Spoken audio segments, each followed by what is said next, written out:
Salmo 91, verso 4. Se você que estiver acompanhando no seu smartphone, não tem problema, você pode abrir a Bíblia. Embora seja uma classe única, eu quero que seja um momento de interação. Eu vou falar sobre um texto muito conhecido de Natal, que é o anúncio do Natal a Maria, mas eu quero expandir um pouco a perspectiva, porque a gente sempre vê essas narrativas chamadas natalinas como um anúncio apenas do Natal, mas eu quero propor a você que é mais do que isso. As chamadas narrativas natalinas, na verdade, elas mostram para nós a estrutura, o propósito de todo o ministério de Cristo, desde o seu nascimento até a sua morte, pelo menos, tá bom? Mas vamos começar com a leitura do texto básico, Lucas 1, verso 26 a 38. Alguém achou em alguma outra versão e quer ler para nós? Levante a mão, por favor. Vai lá, Rebeca, por favor. Rebeca aqui à frente, Lucas 1, 26 a 38.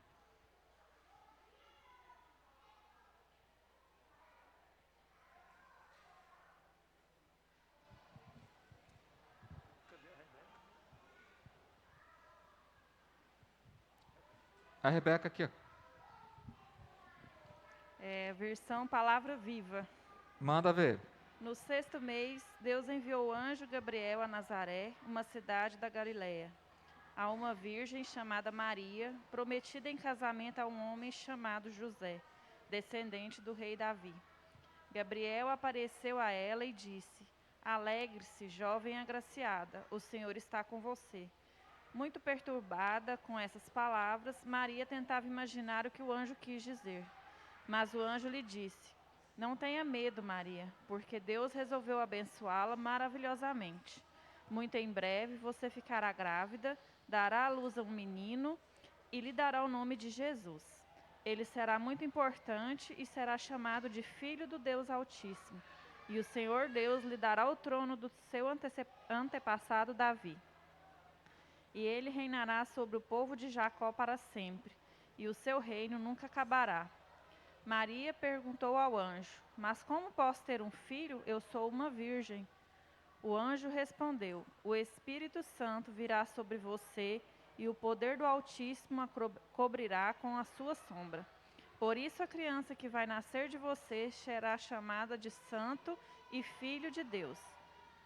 Além disso, há 6 meses, sua prima Isabel, aquela que diziam ser estéril, ficou grávida em sua idade avançada. Sim, porque para Deus nada é impossível. Maria disse: Eu sou a serva do Senhor e estou pronta a fazer tudo quanto for necessário. Que aconteça tudo o que o Senhor me disse. Então o anjo a deixou. Obrigado, Rebeca. Os demais textos, à medida da exposição, a gente vai falar. Esse é um texto bastante rico sobre o anúncio do nascimento de Cristo para Maria. E nessas narrativas de início dos dois evangelhos, Mateus e Lucas, temos dois personagens que são muito destacados. Cristo, claro, mas há um segundo personagem também que aparece, que é João Batista. Note no verso de número 26 uma coisa interessante. Pelo menos na nossa versão está o seguinte: no 6º mês. No 6º mês do quê? Qual que é a referência que Lucas está nos dando aí? No 6º mês, exatamente do que ele está falando que o anjo foi para Maria, até Maria? Da gravidez de Isabel. Então, isso é uma informação importante. Note, Maria era uma virgem, Isabel era estéril. Os dois nascimentos, de alguma maneira, só acontecem por uma intervenção de Deus. Então, já temos aí de cara que o ministério de Jesus e voltando de João Batista são dois ministérios interligados. Primeiro, que Isabel era prima de Maria, mas os dois nascimentos estiveram próximos com uma diferença de apenas 6 meses. E por que Lucas ele coloca essa observação no 6º mês? Para dizer alguma coisa importante para nós, sobre a preparação da vinda de Cristo. Ele veio mediante uma preparação, e quem veio para preparar esse caminho foi João Batista. Por isso, Lucas ele sempre vai trabalhar esses dois ministérios em conjunto, João Batista e Jesus.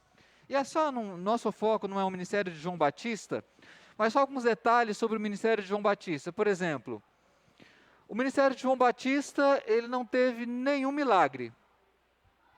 João Batista foi o maior profeta do Antigo Testamento, mas não teve cura, não teve expulsão de demônio, não teve nenhuma multiplicação. E a gente pensa assim, mas como é que o ministério dele foi o maior do Antigo Testamento se ele não teve nenhum milagre? Ele foi o maior porque ele foi aquele que conseguiu, dentre os profetas, ver o Messias. Outros profetas, nós vamos ver aqui, por exemplo, Isaías, eles anunciaram o Messias. João Batista foi o único que conseguiu ver o Messias, não apenas ver, mas ele inclusive batizou o Messias. Então, só para mostrar para vocês que nessa vinda de Cristo, a gente sempre tem que ver a narrativa do Natal, esses dois ministérios, João Batista e Jesus. Ainda no verso número 26, nós temos outras informações importantes. Foi o anjo Gabriel da parte de Deus para uma cidade da Galileia chamada Nazaré. É interessante que o nascimento de Jesus, ele segue alguns padrões do Antigo Testamento. O primeiro deles é um anúncio por um anjo. Teve mais nascimento que foi anunciado por anjo. Lembre de algum do Antigo Testamento aí, puxa na sua memória. Não foi o primeiro nascimento anunciado por anjo, tivemos mais na Bíblia. Tem algum outro que você se lembra? Isaac, 3 anjos foram anunciar para Abraão e Sara que eles teriam um filho. Qual mais? Samuel não foi por anjo, não. Teve um outro, bem inusitado. Eu vou te dar uma dica para você matar a charada. Foi um dos juízes mais controvertidos de todos da Bíblia. Sansão. Interessante, né? Se você olhar a vida de Sansão, é totalmente diferente do anúncio, mas o nascimento de Sansão também foi anunciado por um anjo. Então a gente percebe o padrão de Deus em usar os anjos para trazerem boas novas, boas notícias. Isso sempre está ligado à história do povo, à história da redenção. Deus envia o seu anjo, como sentido assim, há um anúncio oficial, importantíssimo para ser falado. Assim como foi o nascimento de Isaac, lembrando que Sara também era estéril, ela deu à luz já bastante idosa, e também para os pais de Sansão. Um detalhe apenas sobre o nascimento do Sansão, que a Bíblia fala que quem foi anunciar o nascimento de Sansão foi o anjo do Senhor. Anjo do Senhor no Antigo Testamento, depois você procura algumas passagens, Êxodo 3, Gênesis 18, via de regra, quando aparece a expressão anjo do Senhor, se refere a Cristo. O próprio Cristo anunciou o nascimento de Sansão. O próprio Jesus foi aos pais de Sansão e anunciou o nascimento dele. Nós percebemos então que Antigo e Novo Testamento tem uma coisa em comum. Deus, ele sempre opera aquilo que é extraordinário, é inesperado, miraculoso, pela salvação do seu povo. Interessante que um anúncio tão grande, Lucas faz questão de registrar onde foi que Maria recebeu o anúncio. Nazaré da Galileia. Só para te situar, a Galileia, vamos pensar aqui, para talvez geograficamente você situar. Tem alguém aqui que é de Minas Gerais? Dinho? Só você, mineiro, aqui entre nós, Dinho? Bom, os bons mineiros vão saber. Minas Gerais é um estado muito grande. Você tem várias Minas Gerais. Tem o sul do estado, muito bonito, rico, fantástico. Mas também tem uma região chamada Vale do Jequitinhonha. Já ouviu falar dessa região? Região extremamente pobre. Fica mais ao norte do estado. Pense Nazaré da Galileia como se fosse o Vale do Jequitinhonha dos dias de hoje. Uma região bastante ermo, uma região pobre. Então seria mais ou menos aqui na linguagem goiana, a nossa currutela. A gente pensa, o anúncio de tão boa nova foi dado numa cidadezinha da Galileia que era odiada. A ideia é contrastar, mostrar para nós que Deus ele faz exatamente isso. Ele traz grandes coisas por meio de coisas pequenas, coisas que são desprezadas, rejeitadas. É algo que Deus faz. Ele escolheu, e não é por acaso, que Maria e José estivessem em Nazaré da Galileia, para que lá eles ouvissem, recebessem as boas novas. Para mostrar que Deus ele não é dado a convenções que nós às vezes somos dados. Você quer ver um exemplo? Quais eram os principais líderes religiosos do povo de Deus no Novo Testamento? Fala para mim. O pastor Sérgio mencionou uma classe, doutores da lei. Mas tinham mais. Quem mais? Que eram chamados líderes religiosos do povo. Quem mais? Que eram os grandes representantes da lei naquele momento. Fariseus, escribas, saduceus. Vamos colocar 4. Doutores da lei, fariseus, escribas e saduceus. Pergunto a vocês. Algum deles foi visitado por anjo? Algum deles conheceu o menino Jesus na manjedoura? Perceba que Deus intencionalmente escolheu as coisas mais simples e rudimentares para levar as maiores novas. É interessante isso. Ele escolheu uma cidade pequenina da região odiada da Galileia para que recebesse a mensagem do Salvador. É sempre essa inversão que Deus faz. Sempre. E não é só no período da Bíblia. Até os dias de hoje, Deus faz essas inversões. Por exemplo, não sei se você ouviu falar de um grande pregador do século XIX chamado Charles Spurgeon. Esse nome é conhecido por alguns? Pois bem, Charles Spurgeon, ele tinha uma origem extremamente humilde. Extremamente humilde. Mas Deus usou apenas a vida daquele homem de origem humilde para converter milhares, alguns dizem até milhões de pessoas. Por exemplo, uma coisa que na história da igreja até hoje não me informaram. Todo mundo já ouviu falar do Billy Graham, grande evangelista avivalista. Você sabe quem que Deus usou para a conversão do Billy Graham? Ninguém até hoje talvez descobriu. Quem que Deus usou para a conversão do Billy Graham? Talvez essa pessoa que Deus usou para a conversão do Billy Graham nem imaginava que por meio do Billy Graham Deus iria converter milhões de pessoas. A gente percebe esse padrão de Deus. Ele escolhe as coisas pequenas para trazer as coisas grandes à luz. Escolheu uma cidade pequeníssima para anunciar o nascimento do Salvador. Mas há algo mais extraordinário sobre esse anúncio. Verso 27. A Rebeca leu na palavra viva. Alguém tem a NVI para ler para nós verso 27 na NVI? Pode ser no celular, pode acessar aí. Se você tiver, levante a mão, o microfone chegar a você. Alguém lê o verso 27 na NVI? Pode acessar, não fica com receio não, pode levantar a mão.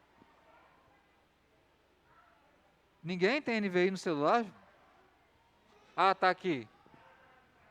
Veja bem, há uma virgem prometida em casamento a certo homem chamado José. Além de ser anunciado para uma cidade pequena, num contexto pequeno, o anúncio do Natal veio para uma virgem. E aqui a gente tem que, nós protestantes, temos menos alguns tabus. Porque nós temos receio de chamar Maria de virgem nesse período. A gente tem um certo receio em falar Virgem Maria. Porque há uma herança católica que de alguma maneira a gente tenta de certa forma se distanciar. Só que é um dos pontos elementares da doutrina do Evangelho. A vinda do Salvador por meio de uma virgem. Tanto é que, procure no Google depois, Credo Apostólico, você vai procurar a Confissão de Fé de Westminster, todos esses documentos cristãos antigos, todos, sem exceção, falam do Salvador vindo por meio da Virgem Maria. É claro, nós protestantes, ao contrário dos católicos, cremos que depois ela se casou, teve outros filhos. O catolicismo defende que ela permaneceu virgem. Nós, pelo contrário, defendemos que após esse período, ela se uniu a José e teve outros filhos. Mas um ponto importante é que Cristo veio de uma virgem. E esse fato singular, extraordinário, ele já era predito pelo Antigo Testamento. Quem ficou com Isaías 7,14, por favor? Isaías 7,14. Quem que ficou com esse texto? Viviane, leia para nós Isaías 7,14. Desculpa a demora, pastor, a memória, viu? Tá ruim. À vontade, final de ano, estamos todos assim. Pois é. Então, Isaías 7,14. Portanto, o Senhor mesmo vos dará um sinal. Eis que a virgem conceberá e dará à luz um filho e lhe chamará Emanuel. Ótimo. Primeiro, Isaías está há cerca de 800 anos, mais ou menos, do nascimento de Cristo. Segundo, ele está falando de um sinal, e esse é algo importante. Que sinal é esse? Havia várias profecias de Isaías a respeito da salvação de Deus. E Deus falou, então, eu vou dar um sinal visível e claro para vocês de que minha salvação vem. A virgem conceberá, ela dará à luz a um filho, e ele será chamado Emanuel. Isso está mais claro em Mateus. Os nomes hebraicos, eles sempre são nomes muito bem intencionais. Emanuel, todo mundo aqui sabe o que quer dizer, né? Deus conosco. Por que que o Messias, ele teria que receber esse nome Deus conosco? Primeiro, a principal promessa da aliança que Deus fez é: eu estarei no meio de vocês. Ao longo do Antigo Testamento, Deus esteve no meio do povo dele de várias formas. Na forma de nuvem, Deus desceu como nuvem, falou ao povo de Deus no tabernáculo. Deus mandou uma coluna de fogo, entre outros sinais. Mas a promessa do Antigo Testamento, ela ia além. Não é apenas que Deus ia mandar evidências como a coluna de fogo, a nuvem. A principal promessa do Antigo Testamento é que o próprio Deus desceria à terra. E esse é o sinal que Deus está dando ao seu povo. Eu não apenas prometi que eu estarei no meio de vocês por meio desses elementos. Eu mesmo descerei até vocês. E por isso que o Messias é chamado Emanuel, Deus conosco. Na cultura hebraica, o nome ele tem muito significado. Existem alguns nomes hebraicos que a nossa própria cultura tem, que eu não sei se você já ouviu falar, que nós brasileiros colocamos e não sabemos o significado. Débora é um nome hebraico. Significa abelha. Raquel, nome hebraico, significa ovelha. Um outro nome hebraico, a gente acha que, quando eu falar o significado, você pode achar que é feio. Caleb. Sabe o que significa Caleb? Cachorro. Aí você pensa assim, obrigado, pastor, pela dica, se eu tiver um próximo filho, eu não vou colocar Caleb. Não é bem isso. Os hebreus, eles colocavam nomes de animais segundo virtudes dos animais. Então, quando alguém colocava o nome de sua filha de Raquel, a ideia é de alguém meigo, doce, apacentável. Quando colocava o nome de alguém de Caleb, tinha a ideia de força de um animal. Sempre é essa a ideia de trazer uma virtude. Então, quando o Messias ele tem que ser chamado de Emanuel, é para ressaltar que a sua principal virtude característica é ser a encarnação do próprio Deus no meio do seu povo. Então, quando então o anjo se dirige a Maria, sendo ela virgem, diz para nós algo importante: Deus está cumprindo a sua promessa. E é interessante é que Maria, verso de número 27, ela é prometida em casamento a José, e é uma marcação muito legal sobre José, certo homem da casa de Davi. Volte a sua Bíblia, esse texto eu não separei para ninguém, Isaías capítulo 11, verso de número 1.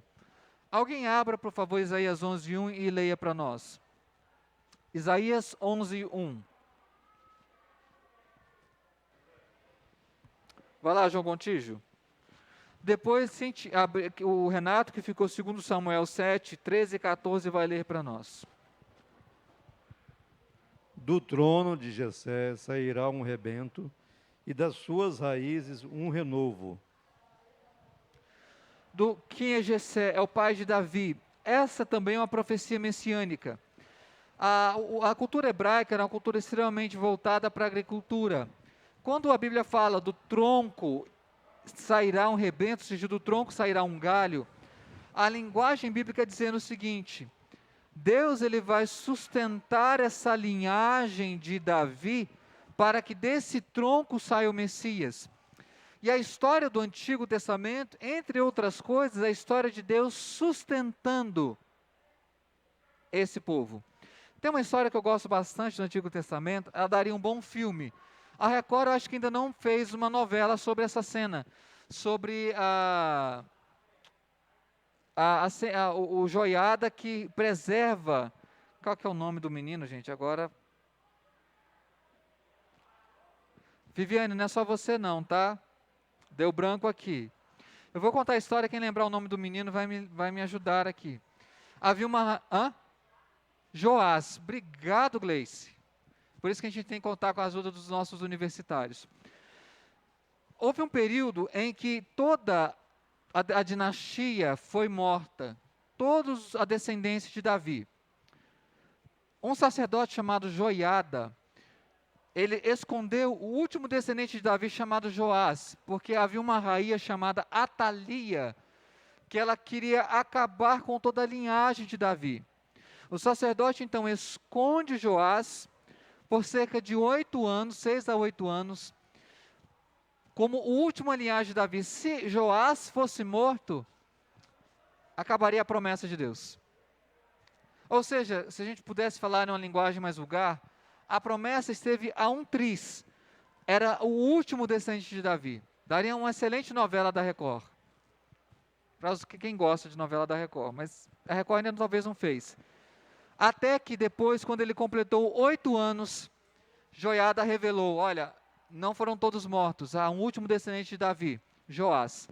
Atalia, ela acaba sendo morta num acidente lá, que acontece. Ou seja, a linhagem de Davi, ela chegou por um triz a ser eliminada. Mas Deus, ele preservou essa linhagem para que jamais a promessa caducasse. Então, quando fala que José é da casa de Davi, é como se Lucas dissesse para nós, olha, lembre-se de todas as cenas anteriores, os capítulos anteriores, como Deus foi preservando a casa de Davi momento após momento, porque havia uma promessa, e essa promessa está em 2 Samuel 7, 13 a 14. Leia para nós, Renato.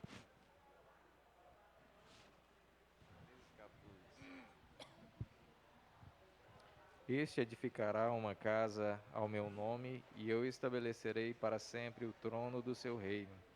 Eu lhe serei por pai, e ele será por filho. Se vier a transgredir, castigá-lo-ei com varas de homens e com açoite de filhos de homens. Obrigado, Renato. Eu tenho uma pergunta aqui para você me ajudar a pensar. Deus prometeu para Davi que sempre ele sustentaria o trono de Davi. Como é que a gente explica então o exílio da Babilônia, em que Jerusalém foi arrasada, não havia mais trono em Jerusalém, e a linhagem de Davi não governava mais o povo de Deus? Pare e pense. Como é que Deus ele continua mantendo essa promessa dele, mesmo apesar do exílio da Babilônia? Você sabe que no exílio da Babilônia, como também em 70 depois de Cristo, a cidade de Jerusalém foi completamente arrasada. Se hoje você for a Jerusalém, se você for, avise o pastor, traga uma lembrança, um souvenir, por favor, eu vou ficar extremamente agradecido. Daquela época, a única coisa que sobrou é o chamado Muro das Lamentações. A única coisa. O restante, basicamente, é vestígio, coisa ruína, atrás de ruína. Como é que Deus manteve essa promessa, mesmo não tendo um descendente de Davi no trono? Ou por que Deus permitiu acabar esse reinado da linhagem de Davi, mesmo sustentando a sua promessa? Pense aí.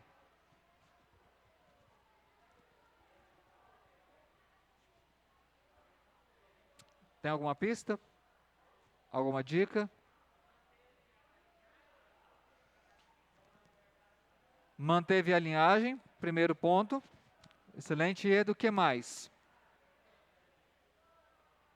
Foi só a linhagem que Deus manteve? Vamos lembrar o caso de Esther. Essa aí já foi novela da Record. O caso de Esther. Havia também uma ordem para eliminar todos os judeus do Império Persa. Deus não apenas preservou a linhagem, mas preservou o próprio povo de Deus. Mas o que mais? Quando Deus então ele acaba com esse reinado da linhagem de Davi, o que ele quer mostrar para o seu povo? Qual foi um dos grandes pecados do povo de Deus? Que eles confiaram nesses reis e deixaram de confiar no rei que é Deus.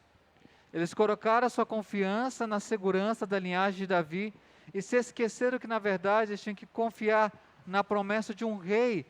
Esse ninguém conseguiria tirar do trono. Ou seja, todos os reis da linhagem de Davi que eram pecadores, em suas falhas, em suas mazelas, eles apontavam o seguinte: haverá um rei que esse não vai falhar, esse não vai pecar, esse não vai comprometer a aliança. Então, quando Deus então tira o reinado a partir do exílio da Babilônia, Ele está dando uma mensagem para o seu povo: confiem na minha promessa, na minha garantia de um rei que ainda virá. Ele será da linhagem de Davi. Quando ele se assentar no trono, ninguém vai tirar ele de lá. Sabe qual é a boa notícia? Nosso rei está no trono. E ele virá. Essa é a grande promessa que eu e você temos hoje. Então Deus ele sempre mostra para o seu povo para eles confiarem na promessa. E a promessa é a promessa da casa de Davi. Eu não tenho como explicar todos os detalhes desse texto. Após esse anúncio, após essa introdução de Lucas, verso 28 até o verso de número 33, o anjo anuncia a Maria o nascimento do Salvador.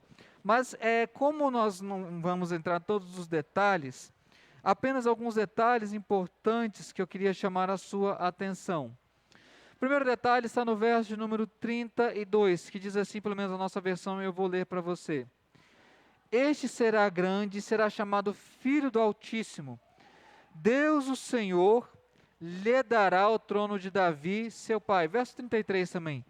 Ele reinará para sempre sobre a casa de Jacó, e o seu trono e o seu reinado não terá fim. Primeiro, essa expressão Filho do Altíssimo. Por que há essa expressão Filho do Altíssimo? Porque existem alguns textos do Antigo Testamento que falam desse rei, desse Messias, como Filho de Deus. Há um salmo muito bom, muito bonito, Salmo 2, 7 a 9. Alguém abra Salmo 2, 7 a 9. Essa também é uma profecia messiânica a respeito de Jesus. Salmo 2, 7 a 9. Newton, você pode ler esse texto para nós, por favor?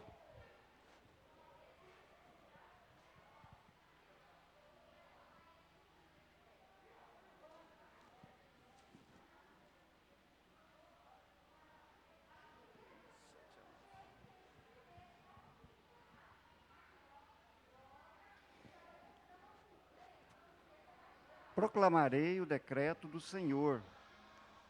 Ele me disse: Tu és meu filho, eu hoje te gerei. Pede-me, eu te darei as nações por herança, e as extremidades da terra por tua possessão. Com vara de ferro as regerás, e as despedaçarás, como um vaso de oleiro. Aqui o anjo está retomando a linguagem dos Salmos. Se você depois checar no Novo Testamento, você vai perceber que boa parte das profecias messiânicas, elas estão no livro dos Salmos. Então, se você quer uma dica para ensinar seu filho, sua filha, sobre o Natal, não é sobre apenas as promessas ligadas a Isaías 9, Isaías 7. Os salmos também estão repletos de profecias messiânicas. Um desses salmos é o Salmo 2. E a mensagem é muito simples, que Deus mandaria o seu filho, e esse filho Deus daria o seu reino, para que ele regesse as nações com a sua mão, com o seu cetro. Então, o que o anjo está anunciando para Maria é que esse seria filho do Altíssimo, e por ser filho, ele seria o herdeiro do reino de Deus. E por isso que Paulo e outros vão falar que nós somos co-herdeiros. Cristo, então, nos inclui nessa herança, e que não é apenas Ele reina agora, mas eu e você, como filhos de Deus, reinamos também agora. A ideia é, Ele reina e sempre reinará. Nós podemos confiar no seu reinado, porque o seu reinado não terá fim. Isso aqui tem uma mensagem poderosa para os judeus. Se tinha uma coisa que os judeus estavam acostumados é passar de reino para reino. Só por exemplo, vamos fazer um percurso histórico aqui no nosso país, para você ter uma ideia que nós brasileiros deveríamos entender perfeitamente o que os judeus passaram. Vamos lá. Hoje nós vivemos 2021. Nós vivemos uma democracia. Mas antes da minha época de nascimento, eu sou de 86, estou denunciando aqui a minha idade, vivemos sob o regime da ditadura militar. Então, outro regime. Antes da ditadura militar, nós vivíamos a chamada período da República Tardia. Período da Era Vargas. Alguns talvez aqui pegaram os pais desse período. O seu Milton, idosinho da nossa igreja, com mais de 90 anos, pergunta para ele como é que foi essa época do Vargas. Ele estava vivo já trabalhando já há muito tempo. Antes de Vargas, nós vivemos a chamada República Velha, desde a década de 1990 até 1930. Ou seja, nós estamos falando de um espaço de 130 anos. República Velha, República Tardia, ditadura militar, redemocratização. 4 tipos de governo diferentes. Os judeus, durante 4 séculos, eles passaram por vários impérios, que entrava e saía, o império levantava e caía. Então, quando ele fala para Maria, olha, o reino do Messias não terá fim, o que ele está dizendo para Maria é a garantia de que ninguém vai tomar esse reino mais. Vocês não vão viver mais essa instabilidade política que vocês viviam. Eram os persas, saíram os persas, entraram os gregos. Saíram os gregos, entraram os romanos. E nisso o povo de Deus sempre subjugado, maltratado. E a promessa é, haverá um rei e esse rei ninguém vai tirar. O reino dele não terá fim. Essa é a garantia para Maria e para todos os servos de Deus. Mas tem algo interessante, que Maria faz uma pergunta para o anjo no verso 34, que geralmente são as perguntas bíblicas, quando alguns servos fazem, elas são pertinentes. Maria no verso 34 pergunta, como será isso, pois não tenho relação com homem algum? E no verso 35, o anjo descreve o mistério, a maneira extraordinária do nascimento de Cristo. Diz assim, descerá sobre ti o Espírito Santo e o poder do Altíssimo te envolverá com a sua sombra. Eu não sei se você já parou para pensar neste mistério. Mas vamos colocar algumas coisas aqui. Maria era pecadora, você concorda comigo? Nós aqui podemos falar, ela era pecadora. Ela era piedosa, serva de Deus, mas ela era pecadora. Pensem no mistério que é uma pecadora gerar no seu ventre alguém que não tem pecado, e isso acontecer para que não haja mistura. O tamanho mistério para que uma pecadora gerasse alguém que não tem pecado. Fato singular. E é por isso que o anjo disse que era necessário que o Espírito envolvesse Maria, para que de alguma maneira ela, sendo pecadora, tivesse condições de dar à luz a alguém que não teria pecado. E essa linguagem do Espírito envolver é uma linguagem muito próxima à linguagem do tabernáculo em Êxodo. Êxodo 40, 35. Quem ficou com esse texto? Você, Renata, aqui na frente.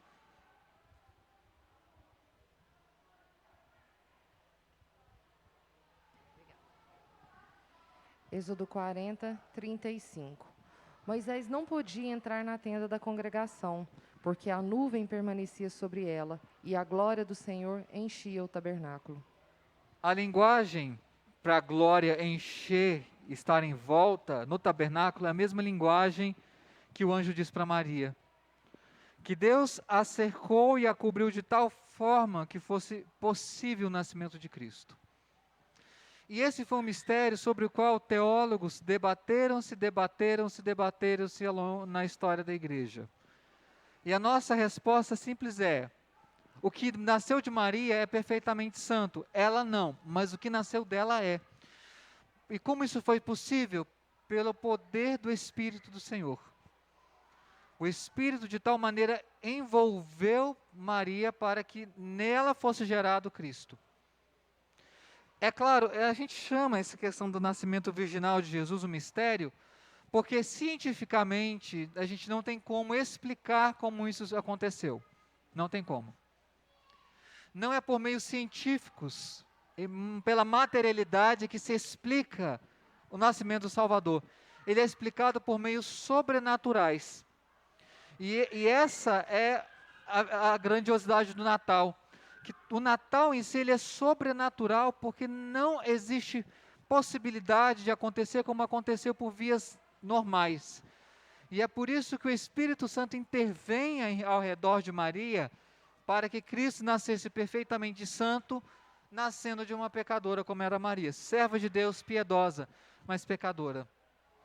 Mas há um detalhe aqui interessante, é que os nascimentos, como o de Cristo e outros, a maternidade em si, claro, a maternidade de Maria foi algo extraordinário e singular. Ninguém mais teve um nascimento como o caso de Maria. Mas a Bíblia fala alguma coisa interessante sobre a maternidade, que às vezes a nossa sociedade, até a própria igreja, ela deveria ter um pouco mais de noção, que maternidade não depende de quem quer ou de quem pode.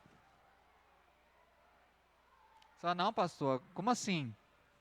Não depende de quem quer ou de quem pode. Maternidade e paternidade são uma concessão de Deus. A Viviane vai fazer uma pergunta, depois nós vamos voltar nesse ponto. Vai lá, Viviane. Lá atrás. Obrigado, Viviane, por não ficar aqui no monólogo. Eu gosto de pergunta. Vai lá. Ou participação, à vontade. Pastor, na verdade é uma curiosidade minha, assim.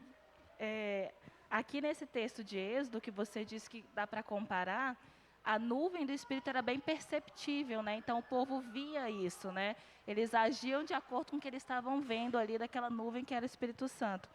Quando foi no caso de Maria, era perceptível? Porque quando ela foi à casa de Isabel, até João Batista percebeu e se agitou ali no ventre, né?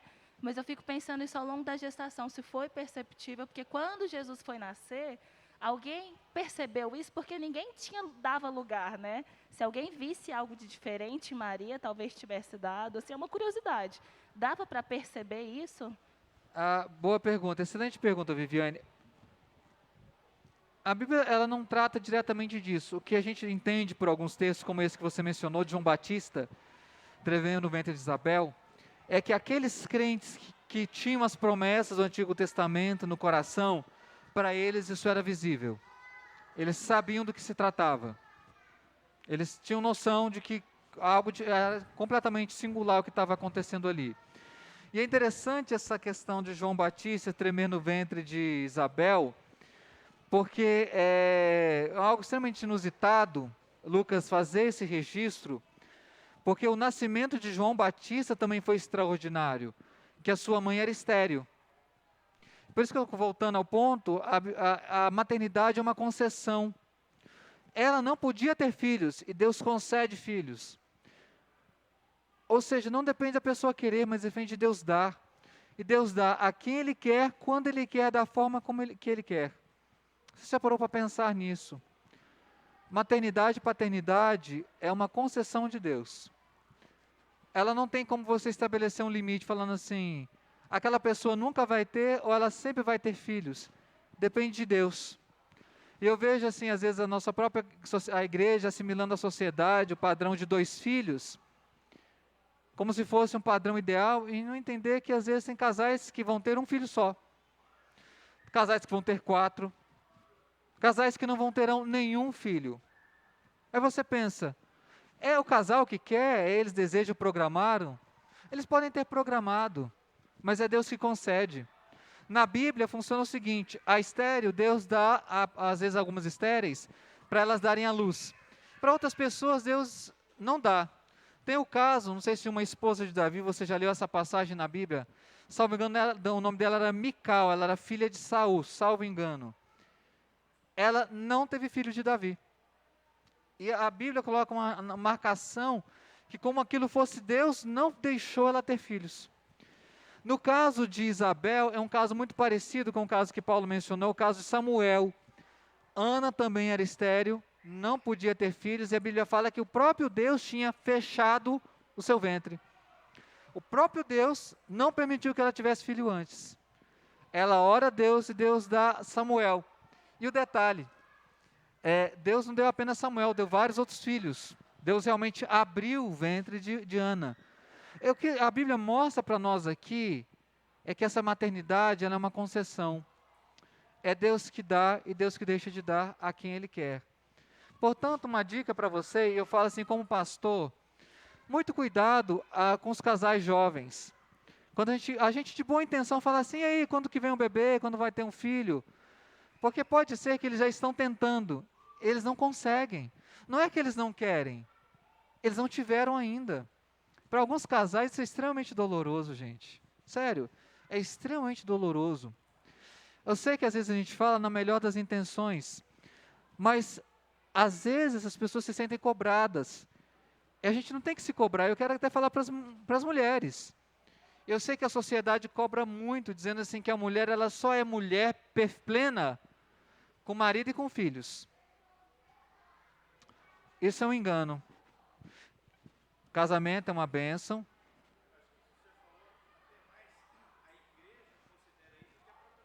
A própria sociedade. Concordo plenamente, Paulo. Só que tem um detalhe, e eu tenho falado isso para as moças jovens. Porque, deixa eu te falar, tem moças jovens na igreja que a gente não pode iludir elas. É duro falar para elas, falar para algumas que elas não vão se casar. Primeiro, uma questão estatística. Tem mais mulheres do que homens. Por uma questão, felizmente, da questão da sexualidade. O número de pessoas que são para outras orientações sexuais aumentou. E para as nossas irmãzinhas de igreja ainda é mais difícil, porque falar para elas casarem com traste, é melhor elas ficarem solteiras. É sério, eu falo isso para elas. Algumas delas, elas não vão se casar e não serão mães. Como é que a gente fala para essas irmãs que elas não serão plenas? Elas não serão mulheres completas? Sabe o que eu tenho orientado? Falo essa orientação no Instagram, conversas. Elas são plenas em Cristo. Porque pode ser uma mulher que seja casada e tenha filhos, não seja completa, realizada, resolvida, porque ela não tem Cristo. Mas uma moça cristã que tem Cristo no seu coração e Cristo é suficiente para ela, ela é completa. Ela tem a sua plena feminilidade. E a igreja precisa ter essa noção. Maternidade é uma concessão, não é para todas. Deus não vai dar para todas na mesma medida, nem vai dar para todas.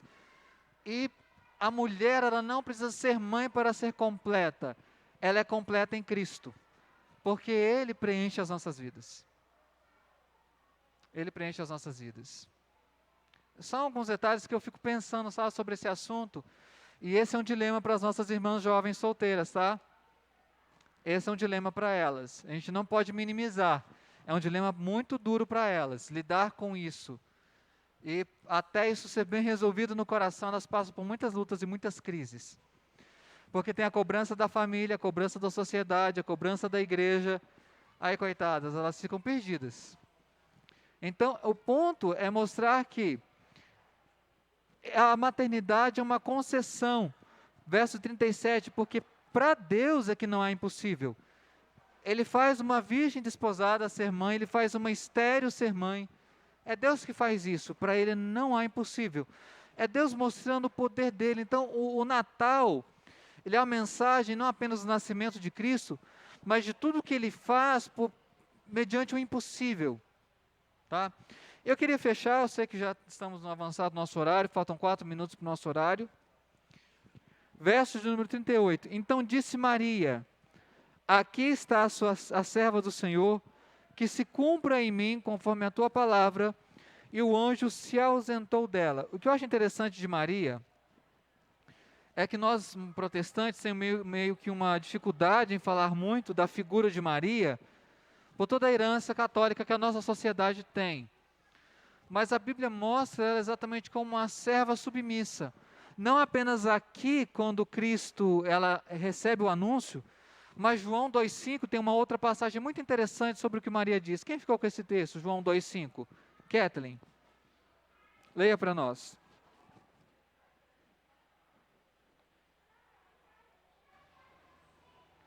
Então ela falou aos serventes, fazei tudo o que ele vos disser. Ótimo. Essa é a mensagem de Maria, na chamada passagem que Cristo transforma a água em vinho. Façam o que ele disser.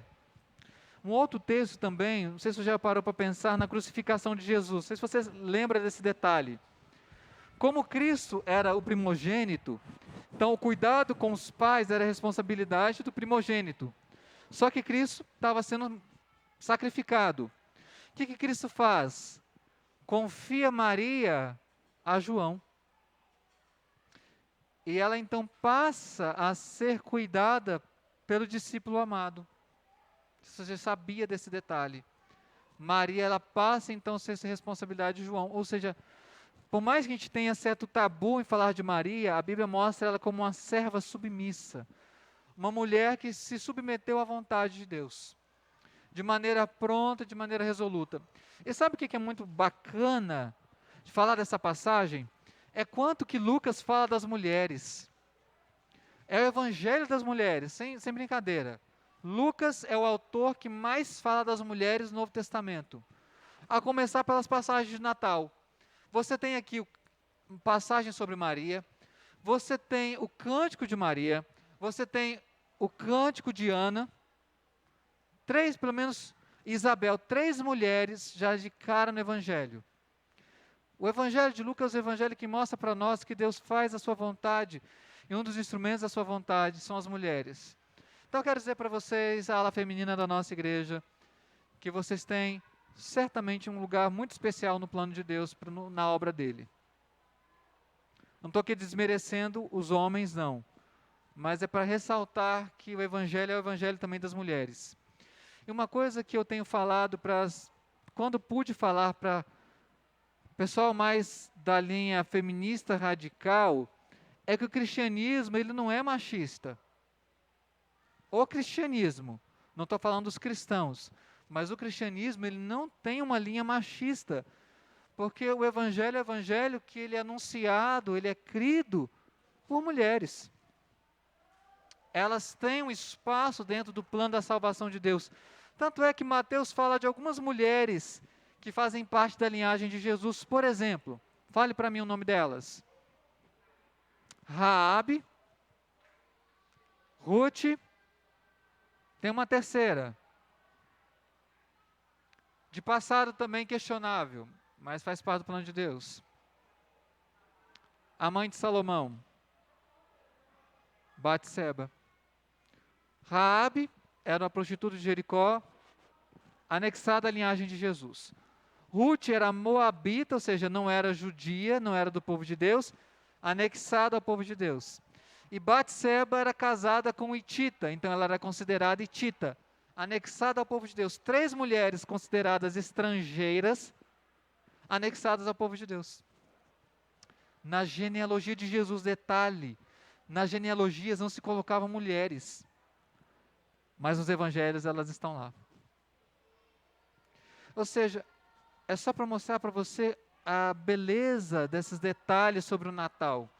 Então você, quando ler as narrativas do Natal, contar a história do Natal, conte com esses detalhes também. Pegue um dia, ainda quero ver um material assim, que pega a genealogia de Jesus para crianças. Que eu acho fantástico contar a história do Antigo Testamento e do Natal pela genealogia de Jesus. As mulheres estão lá. E Maria é só um exemplo dessas mulheres, servas de Deus, sujeitas, submissas à vontade de Deus. Em parte, essa é a mensagem do Natal. Eu e você, quando então, agora dia 24, tivermos a ceia de Natal com as nossas famílias, é uma data muito esperada do ano. Um detalhe, não sei se você sabe, a nossa cultura é uma cultura que extremamente valoriza o Natal. A cultura norte-americana, sabe qual que é o feriado mais importante para eles do ano? Dia de Ação de Graças. Não é o Natal, mas para nós, o Natal é extremamente importante. Eu tenho parentes que moram nos Estados Unidos. Qual a data que eles separam do ano quando eles têm que vir para o Brasil? Natal. Quando nós celebrarmos o Natal esse ano, nos lembremos dessa verdade, grandiosidade do Evangelho.